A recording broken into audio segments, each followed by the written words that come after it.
Quantos estavam aqui na semana passada, no último sábado? Quantos estavam aqui? Dá um tchauzinho para mim. Alguns. Então, para você que não estava, eu queria só te adiantar e te relembrar, para relembrar aqueles que estavam e explicar para aqueles que não estavam. Nós estamos falando sobre propósito, sobre o que o Senhor espera de nós e para que o Senhor nos criou, por que estamos nessa terra. E isso começou a latejar muito forte no meu coração enquanto eu estava de férias, e quando eu voltei para cá, eu falei, cara, eu preciso ministrar sobre propósito. Na semana passada, nós falamos do propósito maior, do propósito que todos nós, a partir do momento que aceitamos a Jesus como Salvador, nós adquirimos um propósito maior. E agora a gente vai para uma segunda etapa, onde a gente começa a compreender como a gente vai caminhar com esse propósito maior, até ele se tornar de fato para aquilo que o Senhor nos chamou, e enfim, como a gente vai viver os nossos propósitos. Eu trouxe aqui, vocês sabem o que é isso aqui? É um funil. Nossa, fazia tempo que eu não vi um funil, na real. Eu fui ali na cozinha da igreja e eu peguei esse funil. Por quê? Porque essa semana eu estava refletindo muito sobre propósito. Como viver propósito, como entender o propósito. E eu tenho percebido que a gente tem muita dificuldade de compreender de fato o nosso propósito. É uma dificuldade. E Deus começou a me falar através de um funil. As coisas bizarras que acontecem comigo, enfim.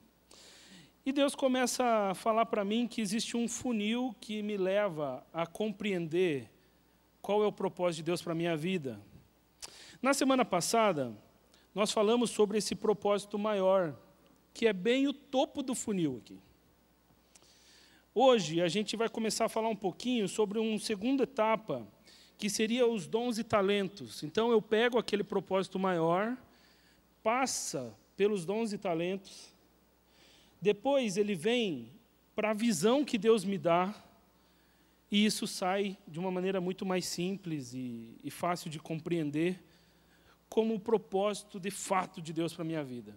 Rômulo, o que tem a ver? Nada a ver, porque é o mesmo produto que sai. Não. Deus falou para mim que a nossa cabeça é pequena demais para compreender os propósitos dele para a nossa vida.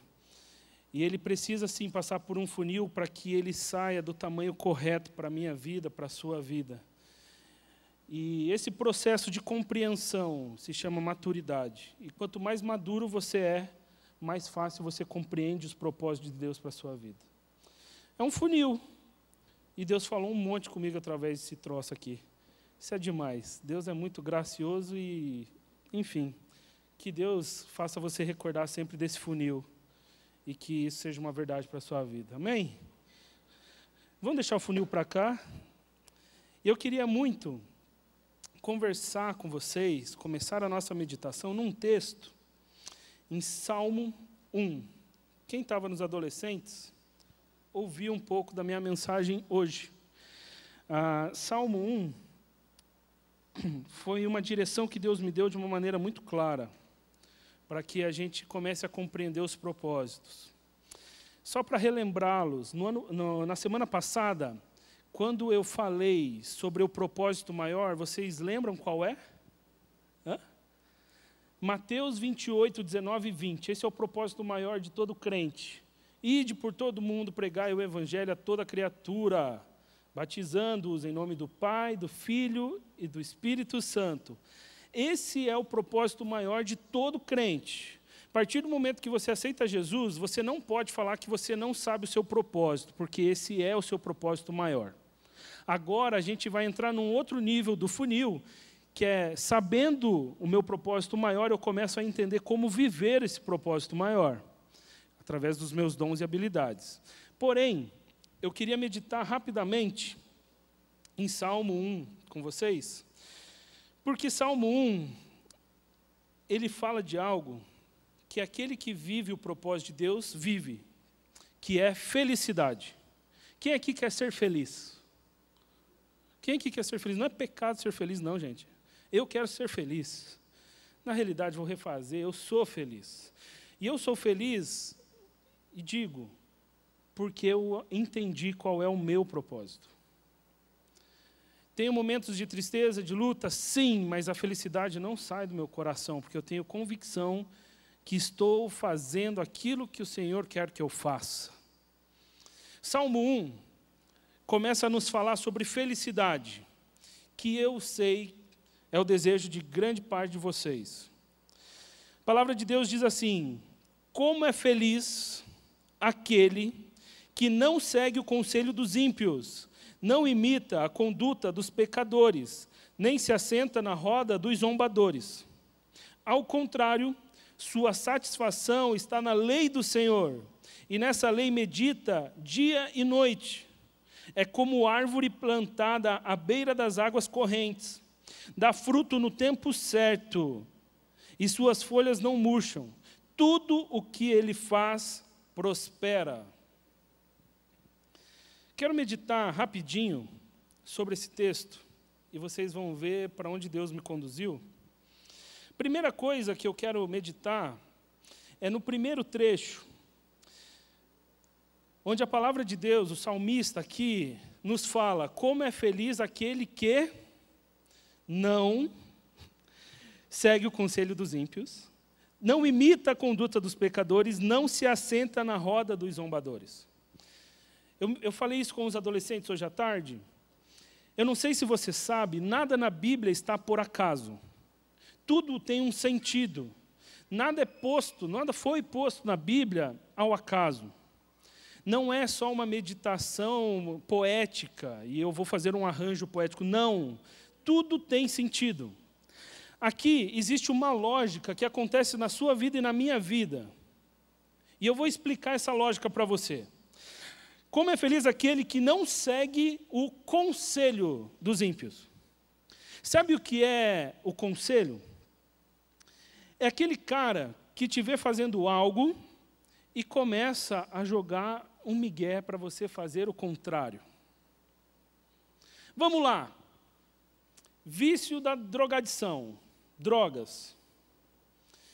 Ninguém, assim, não digo ninguém, mas dificilmente o cara, ele nunca usou nada, ele é um cara que segue o caminho de Jesus, ele acorda e ele fala: hoje eu vou cheirar cocaína pra caramba. Nunca usou. Ele acorda, ele leu a Bíblia um dia antes, estava no espírito, dele acorda de manhã e fala assim: vou cheirar pó, velho, vou ficar loucão hoje. Não é essa a lógica. Não é essa a lógica. Sabe qual é o primeiro passo? Seguir o conselho dos ímpios. O cara está bem, daqui a pouco chega um parceirão, daqueles brotherzão top, e começa a falar: velho, você está louco? Que vida é essa? Mano, você tem que experimentar uma parada diferente aí, uai. E daí você fica, né? Começa com conselho. Sexualidade. Não começa tipo a menina ali se preservando em oração, nunca fez nada, pá, tá de boa, né? Daqui a pouco ela acorda, ela fala: meu, eu preciso de sexo agora. Não, não é assim. Vou pegar o primeiro. Não, não é assim. É um processo de sedução. É um processo. E o primeiro processo é conselho. É amigos, amigas que começam a te aconselhar. Começam a jogar a ideia errada para você. Esse é o primeiro passo. O segundo passo, você sai do conselho, de seguir o conselho, e você começa a imitar a conduta. Veja que é uma lógica. Você ouve o conselho, daqui a pouco você passa a imitar a conduta. É uma lógica. O que a Bíblia está nos ensinando é que existe um processo lógico que você precisa compreender. Começa a evitar ouvir conselho. Casados, quando começar aquele papinho lá no escritório, vaza, velho. Está errado. Porque o primeiro passo é ouvir o conselho. O segundo passo é imitar o que o pecador faz.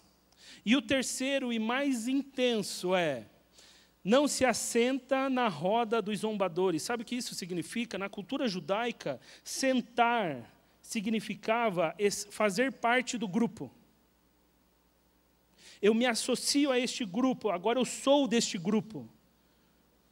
Veja, começou com um conselho, passou para uma imitação, e agora eu faço parte desse grupo. Grupo dos zombadores. O grupo que faz e não está nem aí mais. Existe uma lógica. E o que a Bíblia está dizendo claramente: só é feliz aquele que não faz esse tipo de coisa. E o contraponto já está no verso 2. Ao contrário, sua satisfação está na lei do Senhor, e nessa lei medita dia e noite. A palavra de Deus diz: para que você tenha felicidade plena, felicidade completa, você não pode passar por essa lógica do pecado.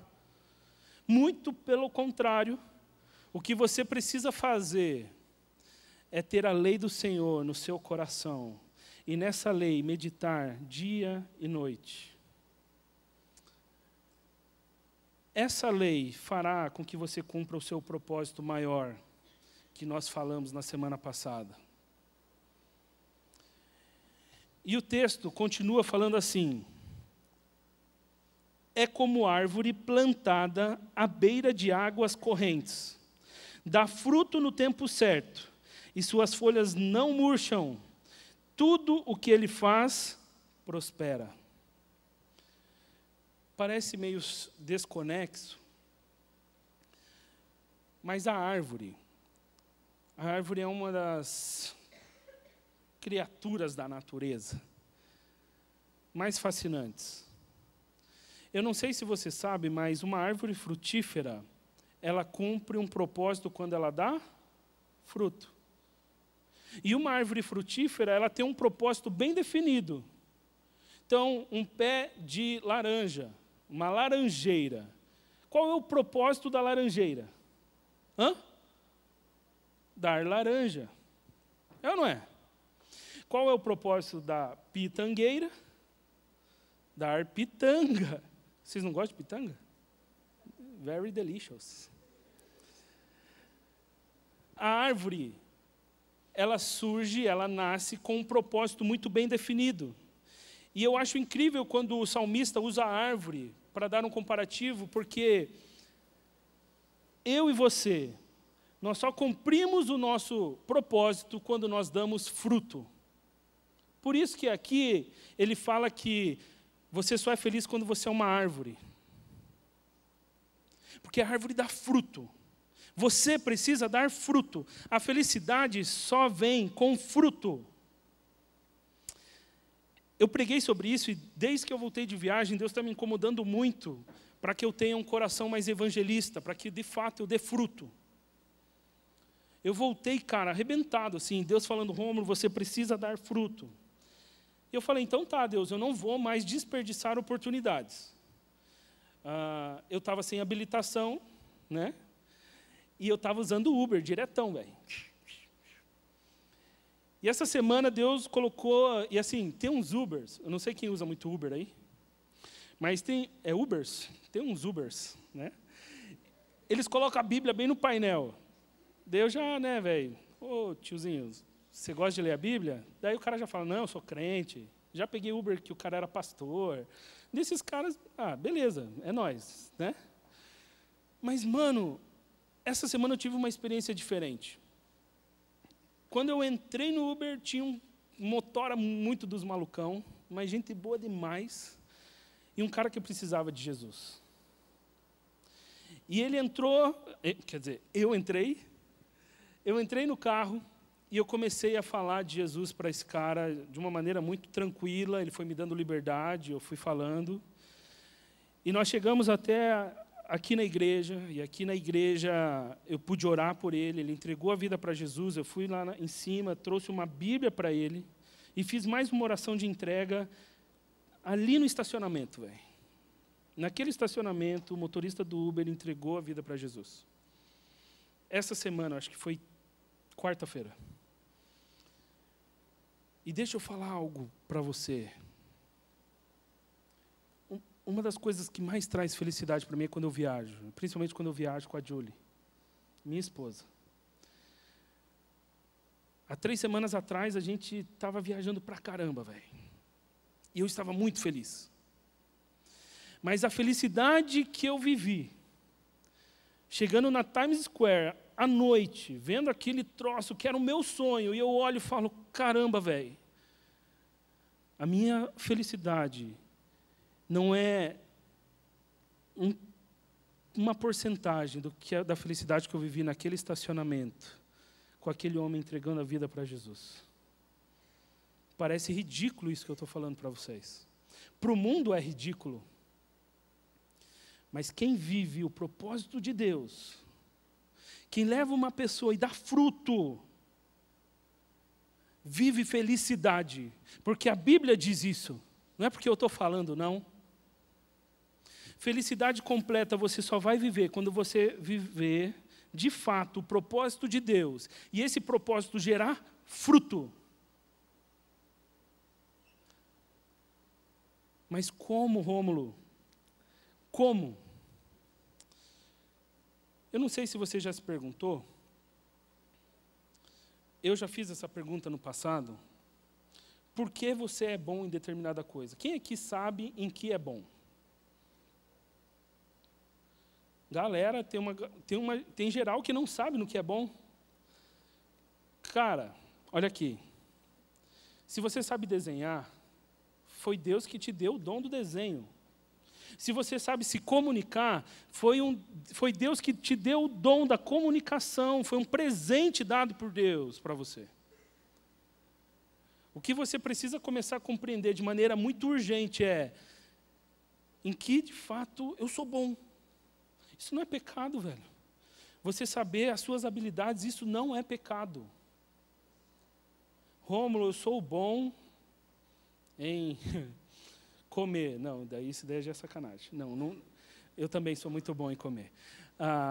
Você precisa compreender em que você de fato é bom. Qual é o talento que Deus deu? Você sabe a diferença de dom e talento? Alguém que sabe, se arrisca a falar?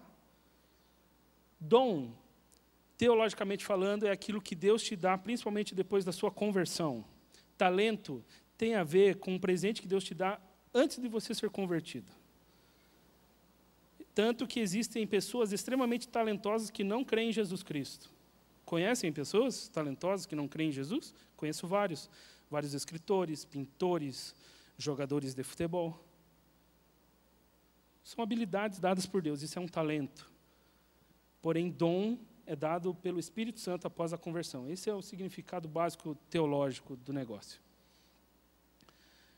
Você precisa compreender de maneira urgente quais são os seus dons e quais são os seus talentos, porque isso vai te ajudar a descobrir de fato qual é o seu propósito. Semana que vem, nós teremos aqui uma especialista, então não perca, não tira da tua agenda, e essa especialista vai aplicar um questionário que vai te ajudar a entender um pouco mais a sua vocação. Vai ter uma pessoa que é formada em coaching, enfim, e ela vai te trazer ferramentas que vão te ajudar. Então, não perca, semana que vem vai ser uma celebração bem legal, vai ser bem diferentona, você vai trabalhar um pouco para descobrir e mapear os seus dons e talentos, se você ainda não sabe. Porém, você precisa pegar o seu dom, o seu talento, aquilo que Deus te deu, aquela habilidade. Gente, eu conheço pessoas que olham para um dom de desenho e falam, cara, o que eu vou fazer com isso? Gente, Deus não. Nós precisamos de artistas cristãos que levem a palavra de Deus, a partir da arte. Nós precisamos. O reino de Deus precisa de atores, que são coisas que muitas vezes a igreja não valoriza. Cara, nós precisamos de atores e atrizes que façam a diferença no reino de Deus. Nós precisamos de escritores, nós precisamos de médicos, engenheiros, políticos.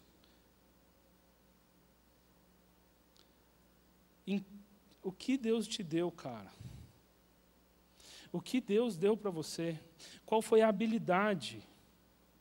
E eu queria que você abrisse lá em 1 Pedro 4,10.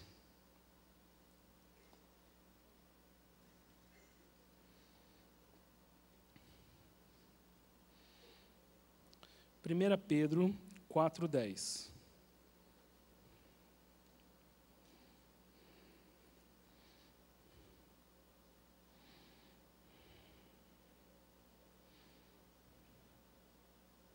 A palavra de Deus diz: cada um exerça o dom que recebeu para servir os outros, administrando fielmente a graça de Deus em suas múltiplas formas.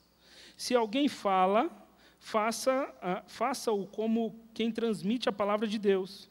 Se alguém serve, faça-o com a força que Deus provê, de forma que em todas as coisas Deus seja glorificado mediante Jesus Cristo, a quem sejam a glória, o poder, para todo sempre. Amém.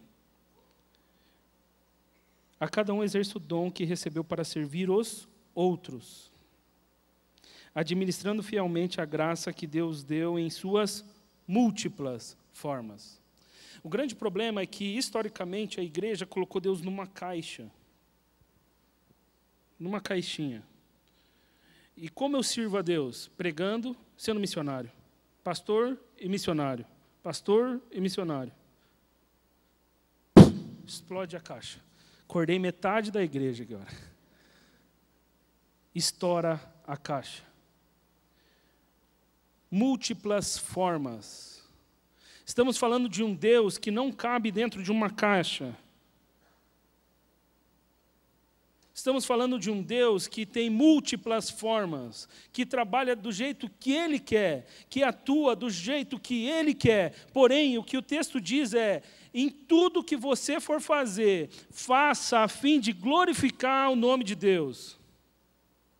Mano, se Deus te colocar dentro da política, e eu tenho orado para Deus levantar homens e mulheres, segundo o coração dEle, que estejam lá na Câmara dos Deputados, que estejam lá, eu sempre brinco, a gente começou um projeto político com os Guardiões, 9 anos de idade. O meu sonho é que um dia o presidente da República saia daqui.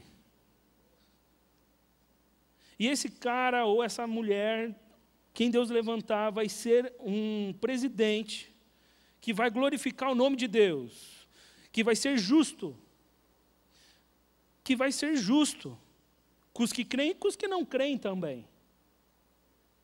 Esse é o chamado para ser presidente. Eu creio que Deus vai levantar aí, dessa cadeira, homens e mulheres que glorifiquem o nome de Deus, que vivam o seu propósito diante das habilidades que Deus deu, a fim de proclamar o nome dEle. Rômulo, como é possível um ator crente? É possível, sim. É possível. Rômulo, como é possível um jogador de futebol, de fato, ser crente? É possível.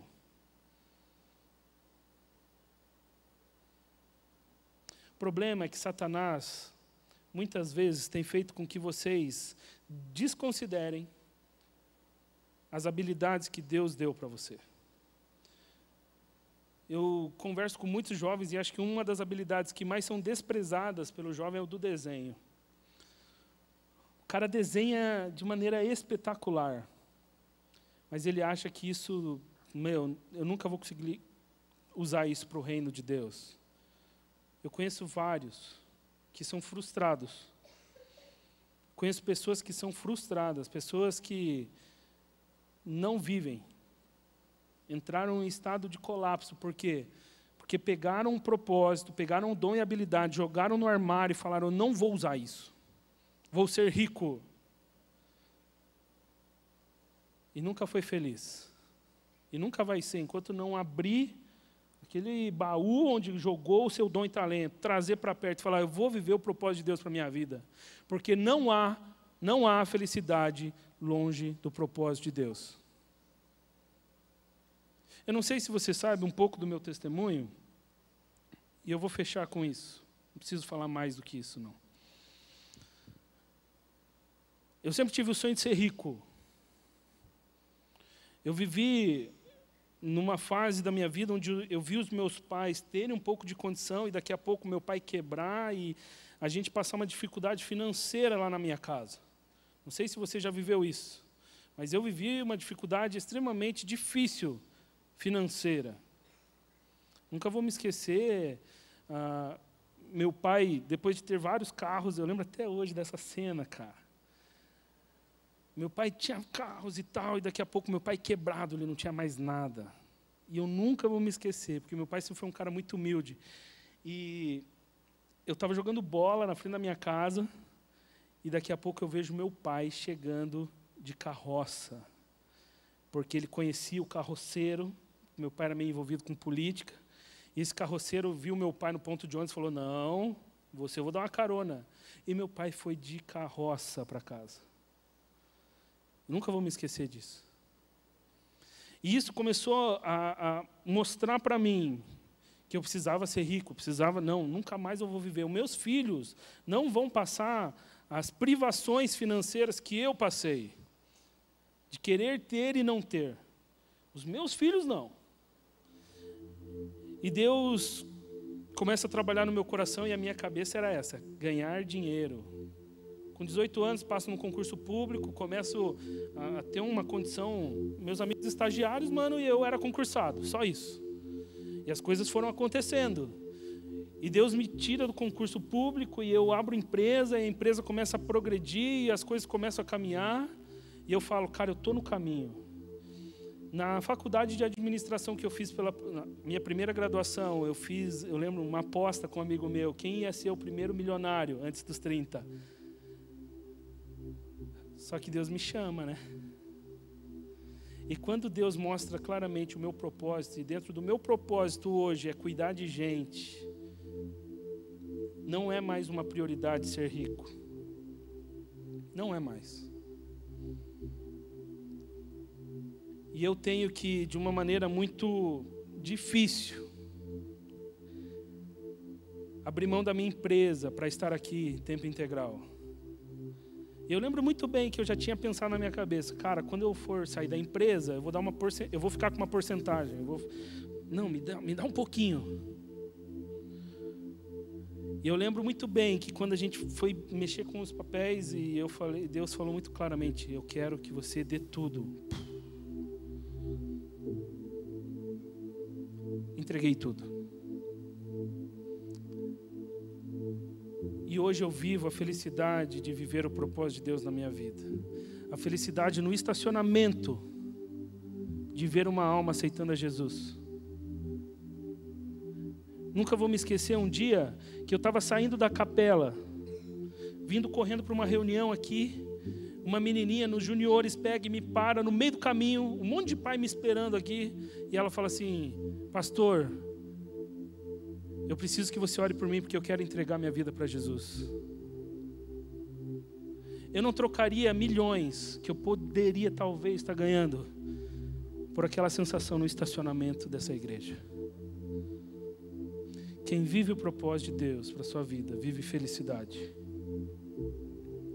Talvez você ainda não compreendeu, mas eu quero orar pela sua vida, para que você comece de fato a compreender qual é o propósito, por que Deus te deu essa habilidade, o que você tem feito com a habilidade que Deus te deu hoje. Desenhar, escrever, calcular, cuidar de gente, eu não sei, ouvir as pessoas. Qual é a habilidade que Deus te deu e o que você vai fazer com essa habilidade? Eu sou um empreendedor. Quem me conhece sabe, eu fico criando projetos toda hora, coitada da Julie, fico ouvindo uma ideia maluca atrás da outra, né? Ali, ó. Antigamente eu usava isso para minha empresa. Hoje, tenho usado nessa igreja. As minhas habilidades servem para o propósito de Deus. A gente vai orar, as luzes vão abaixar. E talvez você esteja se sentindo perdido. Talvez você está trilhando um caminho como eu estava trilhando. Eu estava lá na empresa, estava faturando, o negócio estava acontecendo. Mas Deus falava: Rômulo, não é isso. Não é isso. Talvez é o curso da faculdade que você está fazendo. Você está tentando e está lá. Já está no 3º semestre, 4º. Mas você sabe que não é o propósito de Deus para você. Quantos jovens eu conheço que vivem esse dilema? Quantos? Vários. Talvez é um meio que você está vivendo, que você sabe que não é para estar lá. Mas você está cismando. Só que você não tem felicidade. E não terá, enquanto você não vir viver o propósito de Deus. Feche seus olhos, abaixe sua cabeça. Nós vamos cantar uma canção. Enquanto essa canção é cantada, eu espero que o Espírito Santo de Deus comece a falar na sua vida. Tenha um tempo a sós, você e Deus. Esquece quem está do lado. Comece a falar: Deus, qual é o propósito? O que eu faço com essa habilidade? O que eu faço com isso que o Senhor tem me dado? Para onde eu vou? Comece a falar com Ele.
Se você hoje precisa tomar uma decisão na sua vida,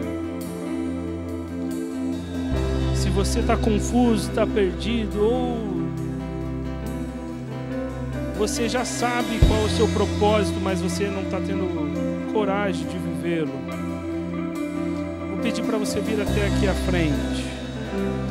Eu quero orar pela sua vida. Venha sem medo. Entrega completamente a sua vida ao Senhor nessa noite. E eu vou orar com fé, na convicção que o Espírito Santo de Deus vai nos conduzir a um novo tempo. Deus quer trazer sentido pleno para a sua vida. Venha aqui à frente.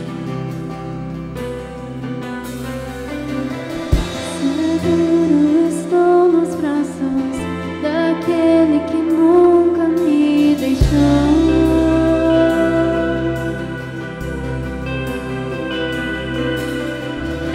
Seu amor perfeito sempre esteve repousado em mim. E se eu passar pelo vale,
Espírito Santo de Deus, nós estamos aqui reunidos como sua igreja. Tua palavra diz em Mateus 20 que tudo aquilo que a gente pedir em oração, se crendo, receberemos.